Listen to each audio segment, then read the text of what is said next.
پڑھیں الصلاۃ والسلام علیک یا رسول اللہ،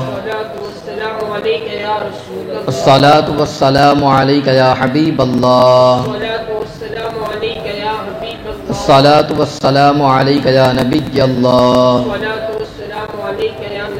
وعلی آلک واصحابک یا نور اللہ،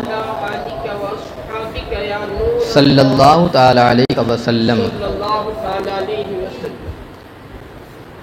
میرے پیارے آقا صلی اللہ تعالی علیہ وسلم کے پیارے دیوانوں، نجاست کے حوالے سے مسلسل آپ 2 ہفتوں سے سماعت کر رہے ہیں۔ آج بھی انشاءاللہ نجاست ہی کے حوالے سے کچھ اہم باتیں، کچھ اہم مسائل ذکر کیے جائیں گے۔ اس سے پہلے میں نے عرض کیا تھا کہ نجاست کی 2 قسمیں ہیں، نجاست غلیظہ اور نجاست خفیفہ۔ اب بالترتیب ان دونوں کے احکامات کا تذکرہ ہو رہا ہے، ان دونوں کے متعلق شریعت مطہرہ کے کیا احکامات ہیں، اس کے متعلق آپ سماعت فرما لیں۔ گزشتہ کچھ مسائل ذکر کیے گئے تھے، اسی سے آگے کنٹینیو کرتے ہوئے کچھ اور مسائل آج انشاءاللہ ذکر کیے جائیں گے۔ چھپکلی یا گرگٹ کا خون یہ نجاست غلیظہ ہے، اور نجاست غلیظہ اور خفیفہ کا حکم جو ہے وہ اس سے پہلے بیان کیا جا چکا ہے۔ تو چھپکلی یا گرگٹ اگر اس کا خون لگ جائے تو جو نجاست غلیظہ کا حکم ہے وہ اس کا حکم رہے گا، اس کو جو ہے صاف کر دیا جائے۔ انگور کا شیرہ کپڑے پر پڑا تو اگرچہ کئی دن گزر جائے کپڑا پاک ہے۔ جو اس کا انگور کا جو رس نکالا جاتا ہے، جو جوس نکالا جاتا ہے، رکھنے کے بعد اس میں ایک قسم کا نشہ بھی ہو جاتا ہے۔ اگر انگور خالص انگور کا شیرہ ہے یا کپڑے پر پڑ گیا، اگرچہ اس کو نکال کر کئی دن ہو چکے ہیں مگر اس کے باوجود بھی وہ پاک ہے، کپڑا پاک رہے گا۔ ہاتھی کے سونڈ کی رطوبت اور شیر، کتے، چیتے اور دوسرے درندے چوپایوں کا لعاب یہ نجاست غلیظہ ہے۔ تو یہ جو درندے جانور ہے، یہ تمام کے تمام جو ذکر کیے گئے یہ درندے جانور، ان کا لعاب جو ہے وہ نجاست غلیظہ ہے۔ اور جن جانوروں کا گوشت حلال ہے، جیسے گائے، بیل، بھینس، بکری، اونٹ وغیرہ، ان کا پیشاب، اسی کے ساتھ ساتھ گھوڑے کا پیشاب، اور جس پرند کا گوشت حرام ہے خواہ شکاری ہو یا نہیں، جیسے کوا، چیل، شکرا، باز، بحری، ان کی بیٹ جو ہے، یہ ساری کے ساری چیزیں یہ نجاست خفیفہ ہے، ہلکی نجاست ہے۔ تو یہ دونوں احکامات آپ نے جان لیے کہ جو درندے جانور ہیں ان کا لعاب جو ہے وہ نجاست غلیظہ میں ہے، اور یہ جو جانور جن کا گوشت حلال ہے، جن کا گوشت سے کھایا جاتا ہے، اس کے ساتھ ساتھ گھوڑے کا، اور جو پرند ہے جس کا گوشت حرام ہے، تو شکاری ہو یا نہیں، ان تمام کی بیٹ جو ہے وہ نجاست غلیظ خفیفہ ہے۔ چمگادڑ کی بیٹ اور پیشاب یہ دونوں پاک ہے۔ چمگادڑ جو پرندہ ہے، الٹا لٹکتا رہتا ہے، درخت وغیرہ میں جو ہے ایسے موقع پر رہتا ہے، کہتے ہیں کہ وہ دن میں اپنی آنکھوں کو بھی نہیں کھولتا۔ تو بہرحال وہ چمگادڑ جو پرندہ ہے، اس کی پیشاب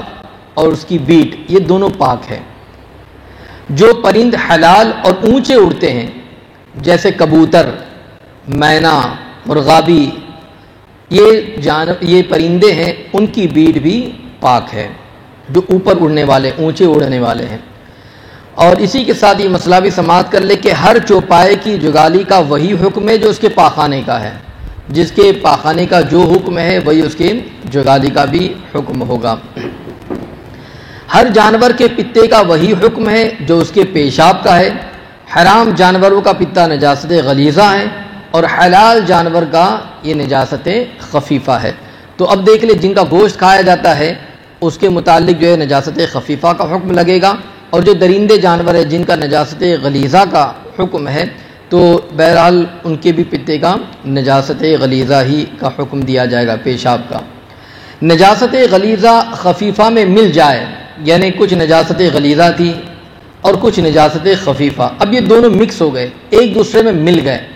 تو اب اس کے متعلق فیصلہ کیسے کیا جائے، اب اس کا حکم کیا ہوگا؟ تو شریعت کا فیصلہ ہے کہ اگر نجاست غلیظہ نجاست خفیفہ میں مل جائے تو اب یہ پورا کی پورا نجاست غلیظہ ہی مانا جائے گا۔ مچھلی اور پانی کے دیگر جانور اور کھٹمل، مچھر کا خون اور خچر اور گدھے کا لعاب اور پسینہ یہ پاک ہیں۔ اگر مچھر کا خون کپڑے پر لگ گیا یا کھٹمل کا لگ گیا یا جو ہے مچھلی وغیرہ کا، تو مچھلی اور دوسرے پانی کے جو جانور ہے ان کے ساتھ ساتھ مچھر، کھٹمل اور کا خون اور خچر اور گدھے کا لعاب یہ بھی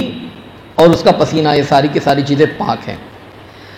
ایک ساتھ ہی ساتھ میں ایک مسئلہ، اور یہ اہم مسئلہ ہے کہ دیکھا جاتا ہے کہ بعض حضرات پیشاب کرتے ہیں تو پیشاب تو بیٹھ کر کرنا چاہیے، یہ طریقہ سنت بھی ہے اور اس میں احتیاط بھی ہے، اس کے چھینٹوں سے انسان بچتا بھی ہے، مگر اس کے باوجود بھی بہت سارے لوگ جو ہے بیٹھ کر پیشاب نہیں کرتے، کھڑے ہو کر پیشاب کرتے ہیں۔ ایک تو یہ کہ کھڑے ہو کر پیشاب کرنے میں اگر آپ ڈاکٹروں سے پوچھیں جو غیر مسلم ہیں وہ بھی آپ کو مشورہ دیں گے کہ بیٹھ کر پیشاب کیجیے، اور وہ حضرات جانتے ہیں کہ جو نظام ہے اللہ تعالیٰ نے جو رکھا ہے اور جس نالی سے پیشاب نکلتا ہے اگر آپ بیٹھ جائیں تو وہ بآسانی سے جو ہے وہ نکل جائے گی پیشاب، کھڑے ہو کر انسان صحیح طریقے سے فارغ بھی نہیں ہو پاتا ہے۔ دوسری چیز جو ہے کھڑے ہو کر پیشاب انسان کرے گا اس کے بہت سارے نقصانات بھی ہیں، اس کے ساتھ ساتھ اس کے چھینٹے جو ہے وہ اڑ کر اس کے پیر پر، اس کے کپڑوں پر، پینٹ پاجامہ وغیرہ جو بھی چیز ہے اس پر لگیں گے۔ اور اس کا حکم بھی کہ جو ہے ایک مرتبہ آقا دو جہاں نور مجسم صلی اللہ علیہ وسلم ایک جگہ پر تشریف لے گئے، قبر کے اندر عذاب ہو رہا تھا، تو وجہ پوچھی گئی، سبب پوچھا گیا کہ دنیا کے اندر یہ شخص پیشاب کے چھینٹوں سے نہیں بچتا تھا۔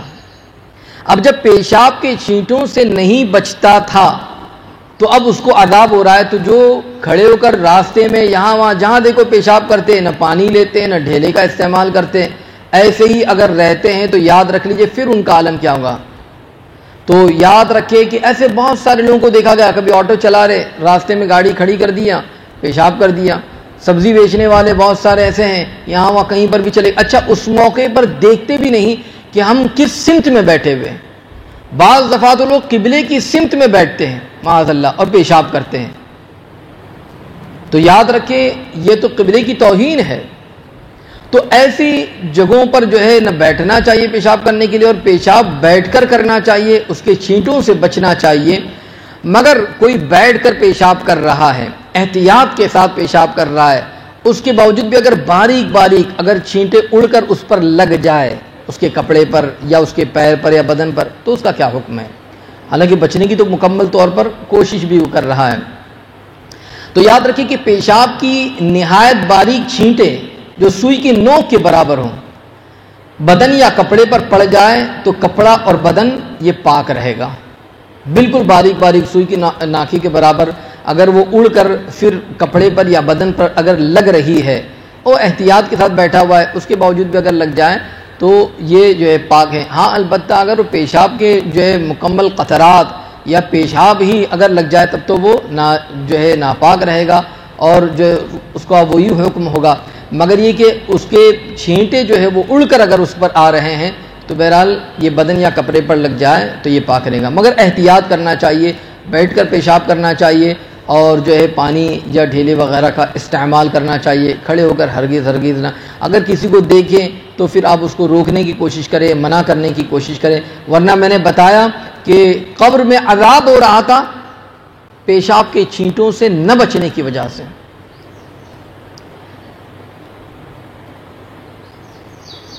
ایک مسئلہ اور ہے کہ جس کپڑے پر پیشاب کی ایسی ہی باریک چھینٹیں پڑ گئی، اگر وہ کپڑا پانی میں پڑ گیا تو پانی بھی ناپاک نہ ہوگا۔ کون سے؟ جو قطرہ جو اڑ کر جو ہے باریک باریک اس کے جو ہے چھینٹے اگر وہ کپڑے پر پڑ گئے یا بدن پر پڑ گئے، اب وہ کپڑے پر اگر پڑ گئے تھے اور اس نے کپڑے کو پانی میں ڈال دیا ہے، پانی میں چلا گیا، تو اب وہ جب وہ چیز ہی ناپاک نہیں ہے تو پانی کو بھی ناپاک نہیں کریں گے۔ ہاں البتہ اگر پیشاب لگ جائے تو پھر وہ ناپاک ہو جائیں گے۔ اور یہ یاد رکھیں کہ پیشاب کے لگنے کا جو حکم ہے وہ چاہے بڑے کا پیشاب ہو چاہے چھوٹے کا پیشاب ہو۔ بعض دفعہ لوگ بچے کے پیشاب کو پاک سمجھتے ہیں کہ یہ تو چھوٹا بچہ ہے، اس کی عمر ہی کیا ہے، یہ تو 4 مہینے کا بچہ ہے، 1 مہینے کا بچہ ہے، 1 دن کا بچہ بھی ہو تب بھی اس کا پیشاب ناپاک ہے، 1 سال کا بچہ ہو تو بھی اس کا پیشاب ناپاک ہے، 100 برس کا آدمی ہو تب بھی اس کا پیشاب ناپاک ہے۔ تو ایسا نہیں ہے کہ چھوٹے بچے کا پیشاب پاک ہوگا اور بڑے کا ناپاک ہوگا، ہاں البتہ اس کی چھینٹیں پڑ جائے تو وہ چھینٹیں پاک ہے۔ جو خون زخم سے بہا نہ ہو وہ پاک ہے، زخم لگنے کے بعد جو خون نکلتا ہے اس کا حکم الگ ہے، مگر جو خون زخم سے بہا نہ ہو تو وہ پاک ہے۔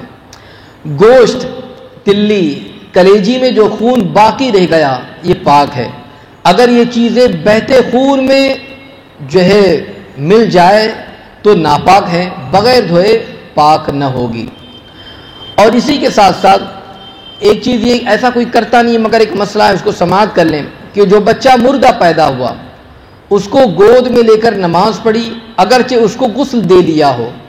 تو نماز نہ ہوگی، اور اگر زندہ پیدا ہوا اور پھر مر گیا اب بے نہلائے اس کو گود میں لے کر نماز پڑھی جب بھی نماز نہیں ہوئی۔ ہاں اگر اس کو غسل دے کر گود میں لیا تھا تو نماز ہو جائے گی، مگر یہ خلاف مستحب ہے، ایسا کوئی کرتا نہیں ہے۔ مگر ایسی کوئی جگہ پر کسی نے اپنے بچے کو گود میں لے کر نماز پڑھ لی، مردہ بچہ پیدا ہوا تھا اس کا حکم الگ ہے، زندہ ہو کر مر گیا اور پھر اس کے بعد بغیر نہلائے اگر اٹھایا ہے تو اس کا حکم الگ ہے، نہلا کر اگر پڑھ رہا ہے تو اس کا حکم الگ ہے۔ یہ احکام اس وقت ہے کہ مسلمان کا بچہ ہو، اور کافر کا مردہ بچہ ہے تو کسی حال میں نماز نہ ہوگی، غسل دیا ہو یا نہیں دیا گیا ہو۔ تو یہ تمام کی تمام چیزوں کو خیال میں رکھیں، اور جو نجاست کے احکامات بتائے گئے ہیں تو ان پر جو ہے خاص طور سے عمل کریں۔ ایک آخری مسئلہ اور بتا دوں آج کے درس کا، کہ اگر نماز پڑھی، بہت ساری جگہوں پر آج کل جیسے خون چیک اپ کرنے جاتے ہیں یا یورین ٹیسٹ کرنے جاتے ہیں تو کبھی کبھار جو لے جاتے ہیں، تو یاد رکھیں کہ اگر نماز پڑھی اور جیب وغیرہ میں شیشی تھی، جیسے یورین کی پیشاب وغیرہ اس میں رکھی ہوئی تھی، یا خون ہے یا شراب ہے تو نماز نہ ہوگی، اور جیب میں انڈا ہے اور اس کی زردی خون ہو چکی ہے تو نماز ہو جائے گی۔ تو اگر ایسا خون ہے یا یورین وغیرہ ہے تو یہ ساری چیزیں تو ویسے بھی احتیاطاً کہیں دور ہی رکھنا چاہیے، اس کو ساتھ میں شامل نہیں کرنا چاہیے، اور اگر کہیں پر بھی تھا جیب میں رکھ کر اس کو نماز پڑھا تو جیسے جو ہے پیشاب باہر آ گئی تو اس کا جو حکم ہے وہ شیشی میں رکھ کر جیب میں رکھ رہا ہے، پڑھ رہا ہے، تو بہرحال نماز اب اس میں درست نہیں ہوگی، اس کی نماز نہیں ہوگی۔ تو پیشاب ہے یا خون ہے تو ایسی چیز کو دور ہی رکھنا چاہیے، اور مسلمان تو شراب سے ویسے بھی الحمدللہ دور ہی رہتا ہے، اور اگر اللہ نہ کرے کوئی اگر اس بری عادت کے اندر اور یہ بری لت میں ہے تو میں عرض کروں گا کہ اللہ تعالیٰ کی بارگاہ میں توبہ کر لیں، اس لیے کہ شراب حرام ہے اور اس کے پینے پر بہت بڑا گناہ ہے۔ تو یاد رکھ لیجئے شراب سے تو ویسے بھی دور ہی رہنا چاہیے، اور اس کا حکم بھی آیا ہے۔ تو یہ جو نجاست کے احکامات جو ذکر کیے گئے، جو بیان کیے گئے ہیں، مزید اور بھی مسائل ہیں انشاءاللہ العظیم آئندہ ہفتے انشاءاللہ العظیم اس کے متعلق اور بھی جو ضروری مسائل ذکر کیے جائیں گے۔ اللہ تبارک و تعالی ہم تمام کو جو ہے صحیح طریقے سے شریعت مطہرہ کے احکامات کو سننے، سیکھنے، سمجھنے کی توفیق عطا فرمائیں، آمین۔